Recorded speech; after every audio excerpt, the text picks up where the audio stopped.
Let's see here. Let's turn this on. Oh, yeah. Sweet. What's up? This is Casey from Casey's Customs. In this series, I am building a hot rod for under $3,500. In this video, I finish up the airbag system and I also install some drag blocks. Let's get going.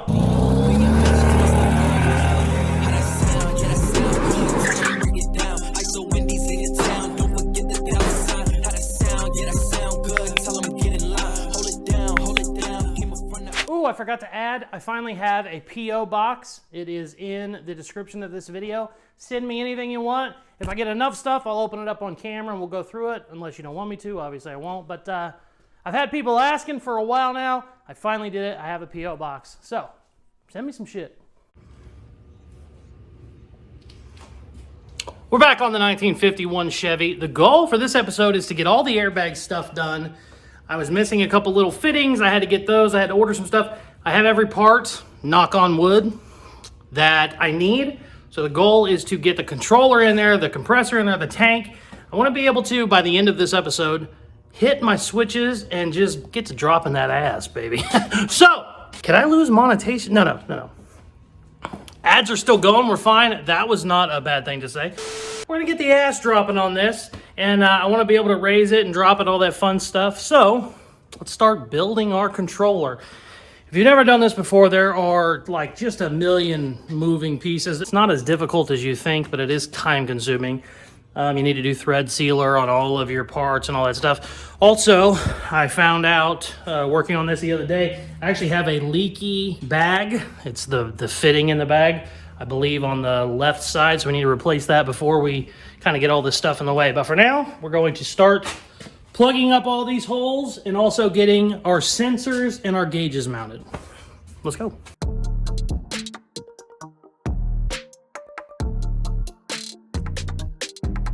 All right, I think I got everything set up.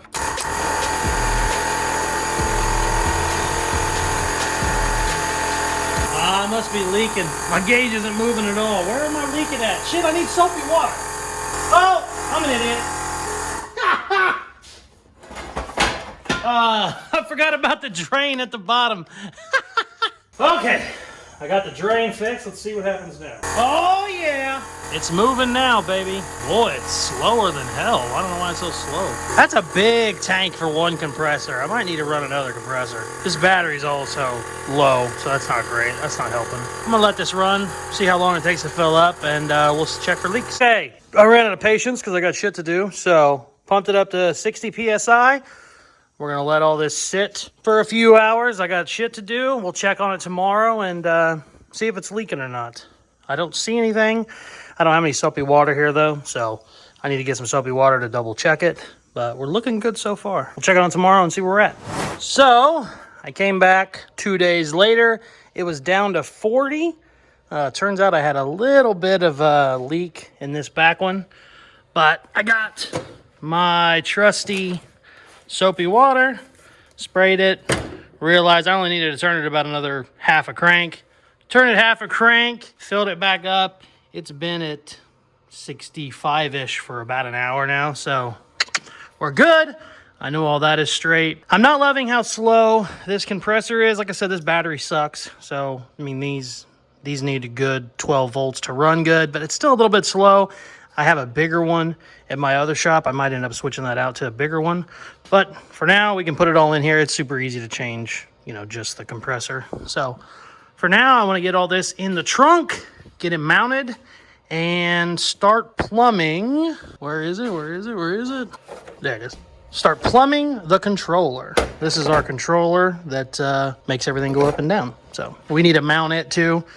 It has mounting holes right there. So we need to mount that. I don't know where I'm going to put it yet. I'm going to get the tank and the compressor in there. And my goal is to get, I kind of want the controller to be out of the way. I want it to be close enough where I can mess with it, but I don't want it like right in the middle where, everybody can see it and all the wires and shit everywhere. So let's get this shit mounted and see if we can't figure that out.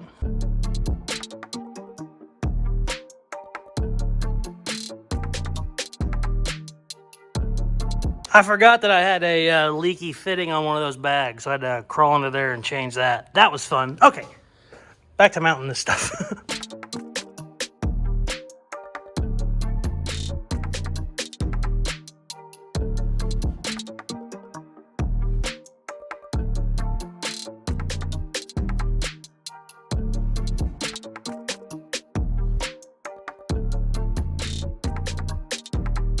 Check it out. We got the lines ran from the bags to the controller, controller to the tank, compressor to the tank. I don't see any leaks anywhere. I've tested everything that I could, but now it's time to fire it up and we will actually test all the fittings at the compressor. I want to test all this before I bolt on any of this down. I'll run big self-tapping screws into this, bolts into this, and then bolts into this. But for now, I'm gonna get my wiring done. I can hit some switches, make sure everything's working, make sure everything's holding air. So what I'll probably do is just bring that battery over here, sit it here on the trunk, kind of get it figured out. And then whenever I know it's all working, I'll just run my power, up to the battery in the front of the car. So, but right now I need to get some thicker wires. All I got is these little bitty ones. They always come with tiny wires. I don't like that. Your compressor needs some pretty thick ass wires. So I'm gonna run down to my other shop, get some bigger wires, and we'll wire this up real quick and see if we can't hit some switches.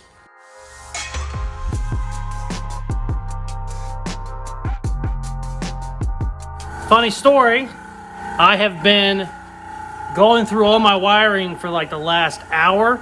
I can't get it to work. It's not hitting any switches. I'm like, what the hell? I pull the remote open and look, the little battery that came with the remote it's just blown out. It's swollen up so much it's not even working. So, ran to Walgreens, got a remote. It's charging up right now. I bet that's gonna make a big difference when you can actually, hit the button on the remote, but let's see what happens. Okay, so the compressor just kicked off. Looks like about 120 PSI, which is right where it should be, so we're good there. Let's see here, let's turn this on, see what happens. Oh yeah.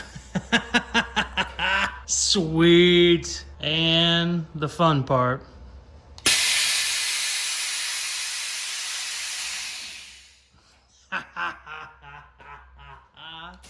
Should have a little bit more in it to go, yeah.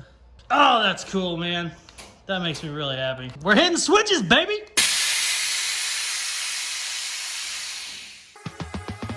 So this is obviously not clean or pretty, but I wanted to just kind of double check, kind of go through everything. I also wanted to kind of leave it overnight under pressure. Just leave it under, check, because now not only do I have fittings on the tank, I have the fittings to the controller, from the controller, all that stuff. So let's kind of push them back where I think they're gonna go. We'll let them sit tonight and make sure we don't have any leaks. Looks like we're about at 55 pounds. We'll see how it goes tomorrow, but let's let it sit. If I come back tomorrow and it's still at 55, I know everything's good. I'll go ahead and mount all this stuff, clean up all our wires. Obviously this will all be hidden, but whenever I go to mount this, all the wires are going to be behind shit and you're not going to be able to see them. The controller I'll probably still leave right here because I still have my whole trunk. I mean, like, everything else is just going to be tucked away and it's a pain in the ass, so it's good to just kind of good to do a little trial run before anything else. But I'm done for the day. Let's see how all of our fittings hold up.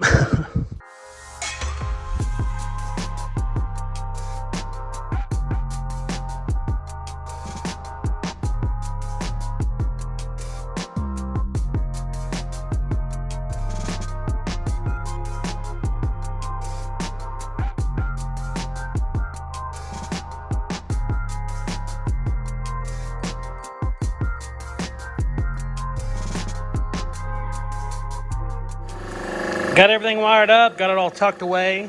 These wires sticking out here will actually go to the battery up front whenever I get it all done. So all that'll be kind of tucked in the corner. I'll probably make like a little access panel where you can just close it up, where all you'll see is compressor, tank, and then a little bit of the controller. The rest of this will just be all wide open and carpet. Super happy with that. I got all the relays and stuff put in there. It's a pain in the ass, but then that way nothing blows up. Also, last night I left it at 55 pounds, came back this morning, still at 55 pounds, so everything's good. I put a bigger compressor in there. This little guy Took a little bit too long. I had this one laying around. I'm going to see how it does. It looks like it's already doing a lot better than that one is. So you only want it to run for like a couple minutes. You don't want to sit there and have to wait 10 minutes for, you know, your compressor to fill up. Looking good so far. I'm going to let this go. I'm going to make sure that my shuts off at 120 PSI like it's supposed to. And we will move on to the next thing. Okay, turned off at 120. It should kick back on at 90. But let's... Wait, hold on. I'm tripping over stuff.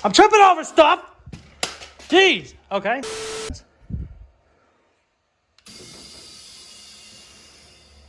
Oh, yeah. Oh, let's see. Went down to 90. Kicked back on. So, whenever it's not mounted, that's why it's so loud. Hold on, I'll wait till it ends. So, we got everything aired up. It has been sitting for about, 20, 30 minutes. No drop, no leaks. Everything is perfect. So, very happy with this. We're hitting switches. We're done. I'm going to move on to the next thing. The wires that need to go up to the battery, I'm not going to do that yet because there's no point in running wires because I'm basically going to go up through all this. There's no point in running wires while I still don't have a back seat and I still don't have my turbo shit done. So we will leave that the way it is for now and move on to something else. I got these in today. These are titanium drag blocks. Now, why do you need titanium drag blocks, you ask? Well, when regular steel drags concrete, it leaves a little bit of a spark, but not really much of a spark. You know, you might get a couple feet out of it, but nothing crazy. It's also orange and dull, and they burn out real quick so you don't see them. These titanium, when it hits concrete, it burns bright white. It is so bright you can see it in the middle of the day, and at night it looks even better. Like you can see them for like 20 feet. Just Google titanium drag blocks and then videos on YouTube. You'll see awesome ones. So I've always wanted to run these. I've never ran them before. Titanium is not cheap. These were like, I think $80 or $90, but I always wanted them. So we're gonna have to add these to the budget. I wanted to drop my camera. Anyways, I want to mount these back here somewhere. You really have to mount them on something solid because they're going to be dragging the ground, obviously. So all of the weight of the car will be on this. Another thing you have with these that's kind of tricky is you want them to be tucked up there so that obviously they're the lowest part of the car, but at the same time, I still, I don't want them to be here where the lowest part of the car hangs down from my bumper, 3 inches. So I need to figure out exactly where the lowest part of my bumper is. I'm pretty sure it's these bumperettes. And then I just want it about a 1/4 inch lower than them. And what's cool is, with the adjustment, over time, if you drag so much that you stop hitting your bump stop and you start hitting somewhere else in the car, you just loosen up your bowl, drop it down another 1/4 inch, and then you're good to go. That way, the car is never actually dragging on the ground whenever you lay it on the bumper and you're driving. Obviously, you don't have to do this while you're driving, but it's pretty cool to do. So, I think what I'm gonna do is get a piece of square tubing, and I'm gonna bend it to match the radius of the bumper, and then we can weld the mounts to that bar and then put that bar up under there. So that was a lot of explanation for bending a piece of pipe, but that's what we're doing. Okay, we need to put a bend in this piece of pipe. Now, I had thought when I was younger, I started building cars, I had thought, well, you gotta have some sort of machine because you gotta put a gradual roll in it and all this shit. In reality, you just need a piece of wood or a crooked piece of concrete and a hammer.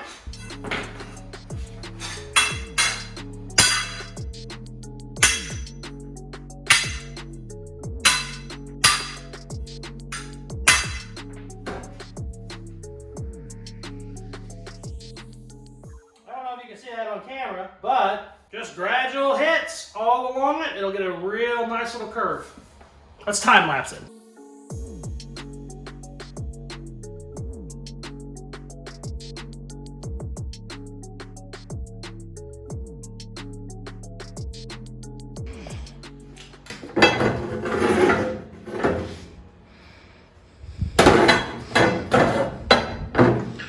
Booyah! All right, now I gotta trim it and get it all up under there. You're not gonna be able to see any of this, but I'll show you.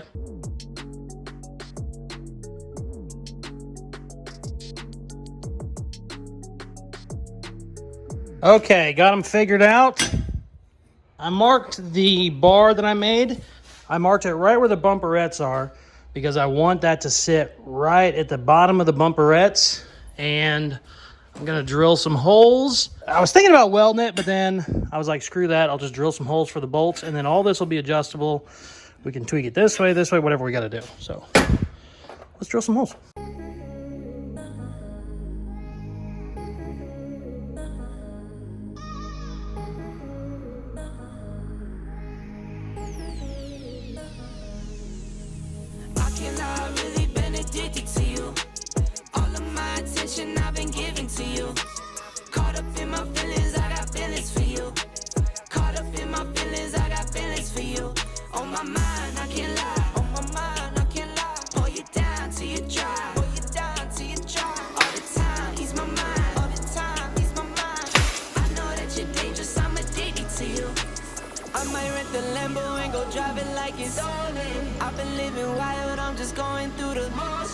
Check this out.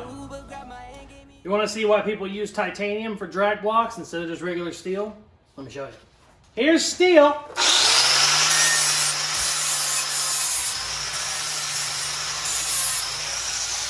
really that impressive. It's titanium.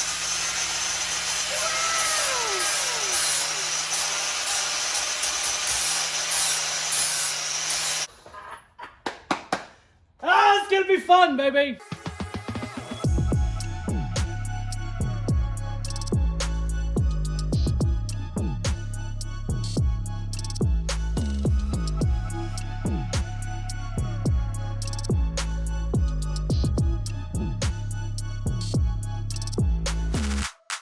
All right, check it out.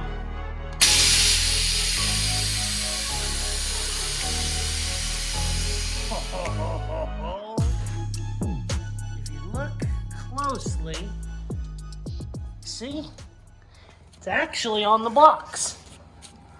Both blocks.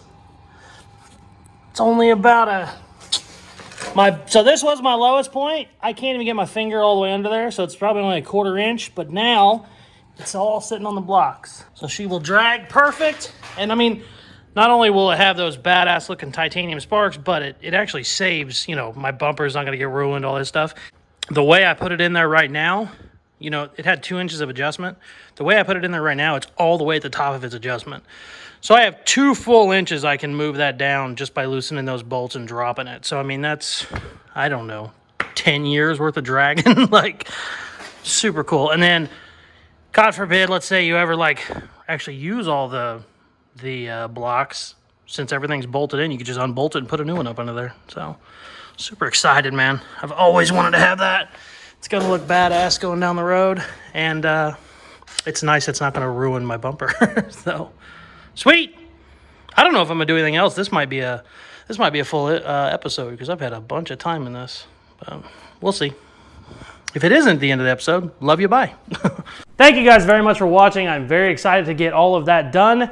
The airbag system, plumbing it and all that can just take forever. You have pinhole leaks and you just worry about everything. So getting all that out of the way is very nice. I'm very excited about it. I'm happy about the titanium drag box because I've never installed them before. I've seen people use them and I love them, but I've never done them before. So I'm excited to try that out on this build. Stay tuned in the next video. I'm going to finish up all my sheet metal work from the body to the S10 floor. And we're also going to do a bunch of lead work on the front end. And please like, share, subscribe, all that good stuff they tell you at the end of videos, and check out some more of my other videos. Peace!